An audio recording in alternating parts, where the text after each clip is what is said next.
আজি মই জনাম হোৱাটছএপৰ বিষয়ে। একচুৱেলি হোৱাটছএপৰ বিষয়ে বুলি নহয়, হোৱাটছএপৰ কিছুমান টিপছ এণ্ড ট্ৰিক্স লৈ আজি ভিডিঅ'টো আহিছোঁ, একদম brand new fresh tips and tricks video'. চল ঝুটা। যিসকলে জানে তেওঁলোকৰ কাৰণে,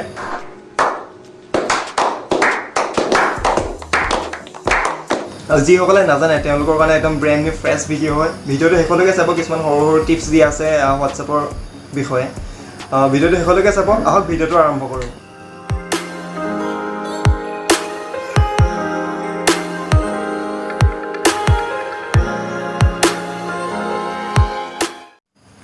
প্ৰথম টিপছ এণ্ড ট্ৰিক্সটো হৈছে আপুনি কেনেকৈ হোৱাটছএপত আপুনি ষ্টাইলত টেক্সট লিখিব পাৰিব। বহুতে বহুত ধৰণৰ ষ্টাইলত টেক্সট লিখে, আপুনি হয়তো নাজানে। সেইবাবে চাই লওক কেনেধৰণে আপুনি ষ্টাইলত টেক্সট লিখিব। প্ৰথমে আপুনি কীবৰ্ডখন অন কৰিব, হোৱাটছএপটো অন কৰি কীবৰ্ডখন অন কৰিব। তাত আপুনি যিটো চিম্বল থাকে চিম্বলটো তাত প্ৰেছ কৰিব। চিম্বলৰ তাত গৈ আপোনাৰ এটা চিন থাকে কিনাৰত। চিনটোৰ নাম মই ভালকৈ নাজানো, আপোনালোকে কমেণ্ট কৰি লিখি দিব কি হয় নামটো। তাত আপুনি যিটো আপুনি দিব বিচাৰে সেই নামটো আপুনি যিটো আপুনি টেক্সট দিব বিচাৰে কাৰোবাক। মই ফৰ এন এক্সাম্পল হেল্ল' দিছোঁ। হেল্ল' দিয়াৰ পিছত যিটো আপোনাৰ যিটো চিন দিলে সেই চিনটো আকৌ এবাৰ দি দিব।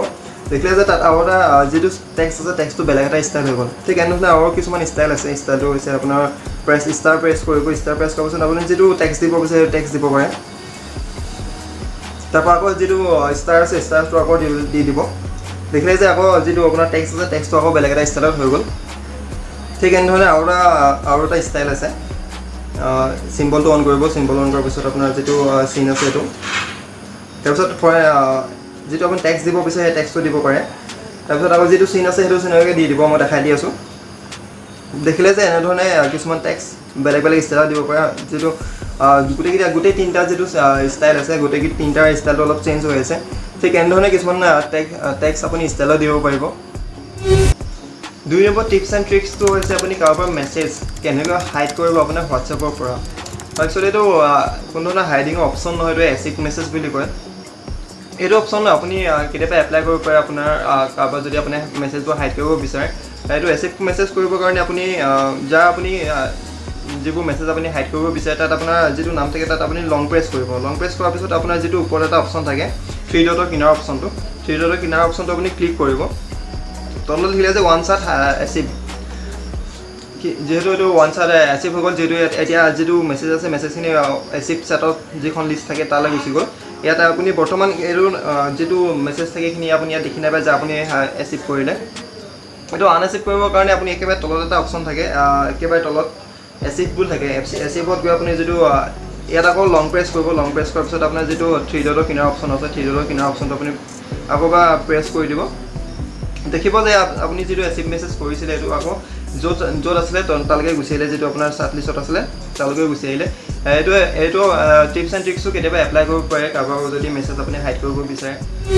3 নম্বৰ টিপছ এণ্ড ট্ৰিক্সটো হৈছে আপোনালোকে সকলোৱে ফেচবুক মেছেঞ্জাৰ ইউজ কৰে চাগে। ফেচবুক মেছেঞ্জাৰ ইউজ কৰাসকলে গম পায় যে তাত যিবোৰে মেছেজ কৰে তাত আপোনাৰ পপ আপ মেছেজ নিচিনাকৈ আহে, বাবুল মেছেজৰ টাইপ।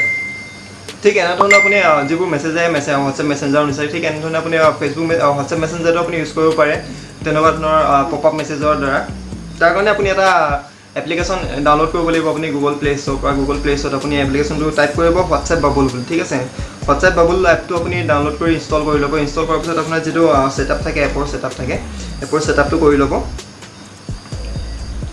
এপৰ ছেটআপৰ প্ৰথমতে আহিব আপোনাৰ এগ্ৰী বুলি। ঠিক আছে, এগ্ৰীটো আপুনি ক্লিক কৰি দিব।